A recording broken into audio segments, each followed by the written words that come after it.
عليكم ورحمة الله وبركاته. الحمد لله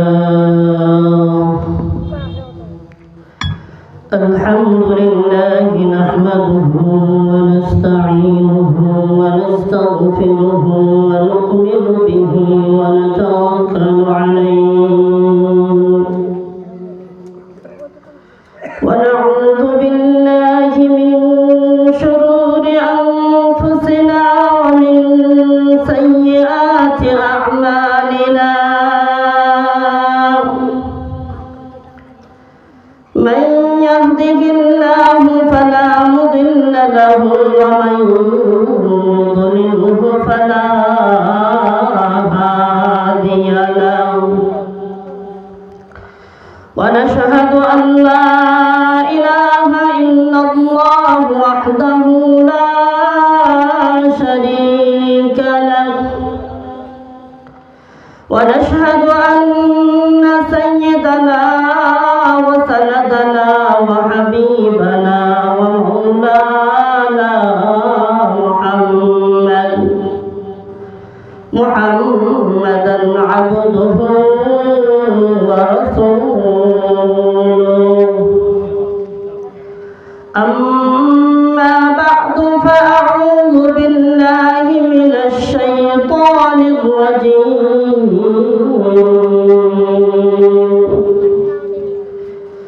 بسم الله الرحمن الرحيم.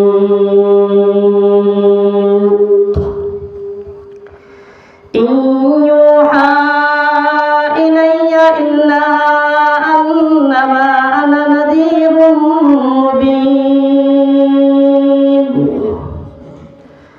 إذ قال ربك للملائكة إني خالق بشرا من طين. وقال النبي عليه الصلاة والسلام الكبرياء ردائي والعظمة إزاري فمن نازعني واحدا منهما قذفته في النار أو كما قال عليه الصلاة والسلام. صلى الله على سيدنا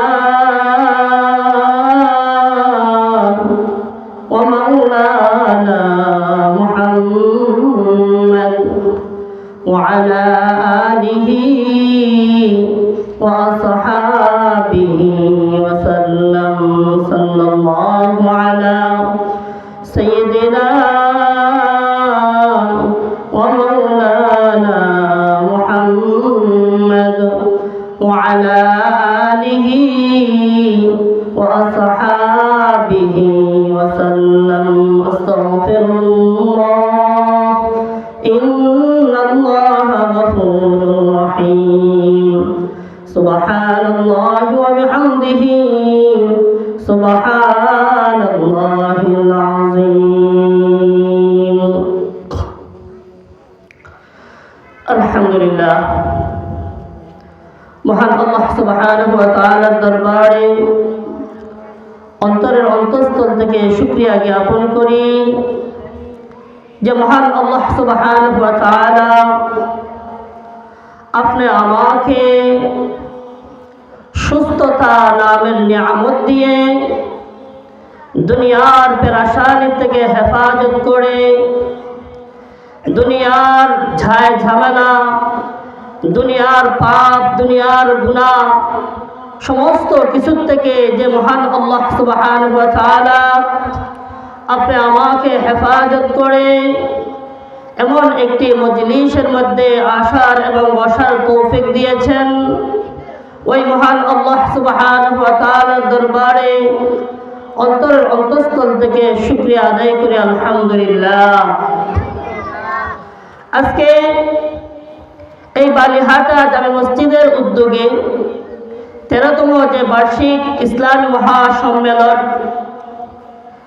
এটা এই মহল্লা মানুষের জন্য একটি রহমত স্বরূপ।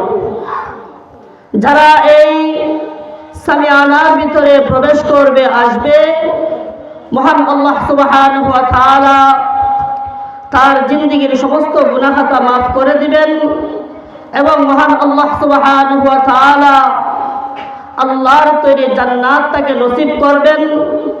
আর যারা এই সামিয়ানার নিচে আসবে না, অনেকে মনে করতে পারে যে দূর থেকে শোনা যায়, ঘর থেকে শোনা যায়, দোকান থেকে শোনা যায়, রাস্তা থেকে শোনা যায়, ওয়াজ তো শুনলেই হয়। এই চিন্তা ভাবনা যাদের মধ্যে রয়েছে, এই সামিয়ানার ভিতরে না আসলে আপনার উপর রহমত বর্ষণ হবে না, আপনার গুনাহ খাতা মাফ হবে না, আল্লাহর তৈরি জান্নাতে আপনি যেতে পারবেন না। এই জন্য আমি আপনাদের হাতে পায়ে ধরে বলি, এখনো যারা বাড়ি ঘরে আছেন, দোকানপাটে আছেন, রাস্তাঘাটে রয়েছেন, আপনারা অতি তাড়াতাড়ি সমস্ত পেরেশানির থেকে হেফাজত হয়ে আপনারা এই প্যান্ডেলের নিচে আসেন, আল্লাহ এবং আল্লাহ রাসূলের কথা শুনেন, আপনার জীবন পরিবর্তন হবে। আর যে মানুষগুলার জীবন পরিবর্তন হয়, ওই মানুষগুলাই মহান আল্লাহ এবং আল্লাহ রাসূলের প্রিয় হয়। সম্মানিত উপস্থিতি, আমি আপনাদের সামনে অল্প যে সময়ে কথা বলার জন্য আপনাদের সামনে উপস্থিত হয়েছি, মহান আল্লাহ সুবহানাহু ওয়া তাআলা যদি আমাকে বলার এবং আপনাদের শোনার যদি আল্লাহ সুবহানাহু ওয়া তাআলা কবুল করেন, তাহলে আমি কোরআন এবং হাদিস থেকে অল্প কিছু সময়ে আলোচনার চেষ্টা করব ইনশাআল্লাহ। আমি খুতবাতে যে আয়াতে কালামা তেলাওয়াত করেছি, মহান আল্লাহ সুবহানাহু ওয়া তাআলা এই আয়াতের মধ্যে অহংকারী মানুষের আলোচনা করেছেন। কারণ মানুষের ভিতরে যদি অহংকার থাকে আর অহংকারওয়ালা মানুষ যদি হয়, এই মানুষ দুনিয়াতেও অপমানিত হয়, আখিরাতেও অপমানিত হয়। এবং অহংকার যার ভিতরে রয়েছে, ওই ব্যক্তি আল্লাহর তৈরি জান্নাতে যেতে পারবে না। আর একজন মুসলমান যদি আল্লাহর তৈরি জান্নাতে না যেতে পারে, তার মতো হতভাগা, তার মতো দুর্ভাগা এই দুনিয়াতে আর কেউ হইতে পারে না। আল্লাহ সুবহানাহু ওয়া তাআলা বলেন, ইউহা ইলাইয়া ইল্লা আন্নামা আনা নাযীরুম মুবিন إذ قال ربك للملائكة إني خالق بشرا من طين। আল্লাহ সুবহানাহু ওয়া তাআলা সমস্ত ফেরেশতাদেরকে সম্বোধন করে বলেছিলেন, হ্যাঁ ফেরেশতারা, ইউহা ইলাইয়া ইল্লা আন্নামা আনা নাযীরুম মুবিন إذ قال ربك للملائكة إني خالق بشرا من طين। আমি আল্লাহ মাটি থেকে মানুষ তৈরি করব, মাটি থেকে মানুষ বানাইব। সুতরাং হে ফেরেশতারা, আমার তৈরি মানুষটাকে তোমরা সম্মান করিও, ইজ্জত করিও। إذ قال ربك للملائكة إني خالق بشرا من طين فإذا سويته ونفخت فيه من روحي فقعوا له ساجدين। আল্লাহ বলেন, ফাইদা সাওয়াইতুহু ওয়া নাফাখতু ফীহি মিন রূহি ফাকাউ লাহু সাজিদিন। আমি যে মানুষটা বানাইব, ওই মানুষটাকে বানানোর পরে তার মধ্যে আমি যখন তার অবয়ব, তার বটিটা যখন পরিপূর্ণ করব, তখন তোমরা তার সামনে সিজদায় অবনত হবে। সুবহানাল্লাহ, সুবহানাল্লাহ। আল্লাহ সুবহানাহু ওয়া তাআলা এখানে আদম আলাইহিস সালাতু ওয়াস সালামের কথা বলেছেন। আল্লাহ জান্নাতে যখন আদম আলাইহিস সালাতু ওয়াস সালামকে বানিয়েছেন, আদম আলাইহিস সালাতু ওয়াস সালামকে মহান আল্লাহ মাটি দিয়ে বানিয়েছেন এবং আল্লাহ সমস্ত ফেরেশতাদেরকে বলেছিলেন, তোমরা আদমকে সিজদা করবে। ফাইদা সাওয়াইতুহু ওয়া নাফাখতু ফীহি মিন রূহি ফাকাউ লাহু সাজিদিন ফাসাজাদাল মালাইকাতু কুল্লুহুম আজমাউন। আল্লাহ বলেন, ফাসাজাদাল মালাইকাতু কুল্লুহুম আজমাউন। সমস্ত ফেরেশতারা আদম আলাইহিস সালাতু ওয়াস সালামকে সিজদা করলো, কিন্তু ইল্লা ইবলিস, ইবলিস শয়তান আদমকে সিজদা করলো না। ইস্তাকবারা ওয়া কানা মিনাল কাফিরিন। আল্লাহ বলে ইবলিস শয়তান আদমকে সিজদা না করার কারণে ইস্তাকবারা ওয়া কানা মিনাল কাফিরিন, সে কাফেরদের অন্তর্ভুক্ত হয়ে গেল, সে কাফের হয়ে গেল।